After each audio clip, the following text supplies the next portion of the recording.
Manual bidding, I really like to use in branded search still, and that's pretty much the only place I'll really use it now. For non-brand campaigns, I almost always use maximize conversions or target CPA, some cases target ROAS, but I really don't use manual bidding too much anymore. And the reason is it's just a lot of extra work that doesn't really give an extra benefit.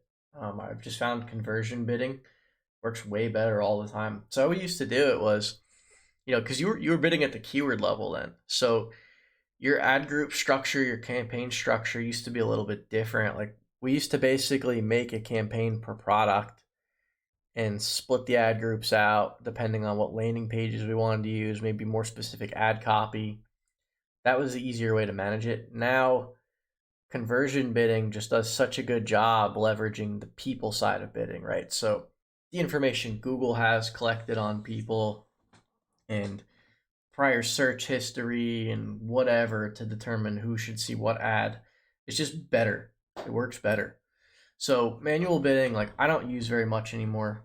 But essentially how it works is it's basically just really, really simple math. So you could see here, like this ad group, for example, spent $60, got us a 0.75, right? So if we spent $30 here instead, our ROAS would be what's 75 times 2? It would be 1.5. So the idea is like if our CPCs were 50 cents here, we'd probably get $1.50. So you would adjust the bids for this to, $1.50. But the difference is you do it at the keyword level instead. And you can see there's a couple keywords in here. So what you would do now is like this was the only one that got a sale. So I would probably, there's just not enough data here to really start adjusting bids. But assuming that this was correct, right? Like I would increase the bid on this and probably drop the bids on all the others. And that's the gist of it. I mean, it's pretty like this got a 6x. So you could say if I basically now paid $2 for these, it would get a 3x. So it's just that relationship between CPC and ROAS is really what you're looking at.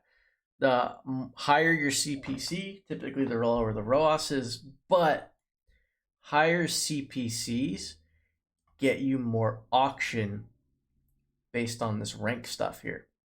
So remember, this rank is I'm losing sales here based on not having high enough bid, usually is what rank means. And if you're not familiar with this, check out the metrics video on competitive metrics. It'll explain all of these and what they mean.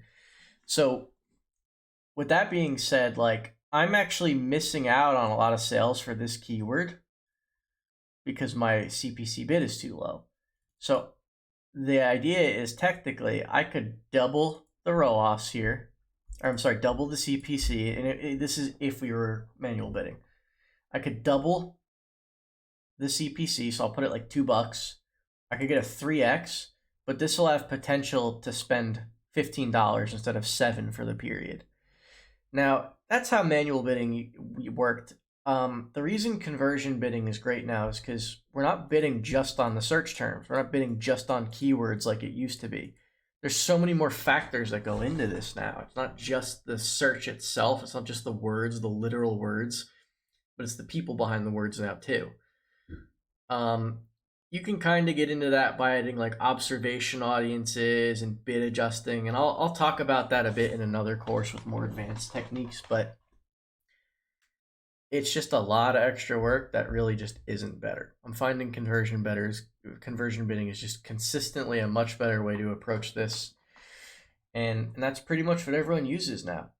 So that's the approach with manual bidding. And then again, remember if you're using enhanced, it's like halfway between manual bidding and conversion bidding. And so you'll sometimes break your max CPC bid. But again, I really only have one use case for using that. It's a new shopping campaign because you can't start with target ROAS bidding. And when I make a course on shopping, I'll talk about bidding and scaling there too. But manual bidding, this is how it works. You're basically taking a relationship between CPCs and ROAS. Higher CPCs get you more percent of the auction, but they get you less ROAS, less efficiency. Lower CPCs get you more ROAS, right? You're more profitable, you have more efficiency, but you won't have as high of a share of the market. So that's how that relationship works. And then same thing with a lot of the other bidding strategies. If you cap your budget, then you could potentially limit yourself and get a cap there. Now, a great example of that is I worked on a bunch of Shark Tank brands, but one of them had a just really small brand awareness. Like their business was mostly retail, and their paid social efforts were not that good. So their branded search campaign only spent like $5 a day, if that. It was a really low spending account. And what happened was they actually aired on Shark Tank as like a rerun one night and branded search, because what we did was we left the campaign budget just high from when we first set up the account, and we didn't really learn what they were going to be spending and just never changed it until it started spending.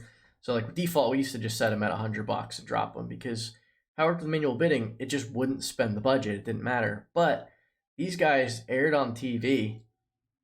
Their budget basically just went crazy, and it spent like $100 because there were so many extra people searching their brand, and it didn't even bring any sales. So, it's just something to keep in mind. Is I really like am careful with some of the budgets on these campaigns now after that, and I won't keep them too much higher than what they're supposed to be spending per day, unless we're entering holiday season, and I'll talk about holiday scaling as the last video in this course. But that's manual. That's how you would adjust bids, budgets, and really approach scaling for this. And last thing worth commenting is keep an eye on your paid social budgets, because as those go up, your Google spend will go up with it.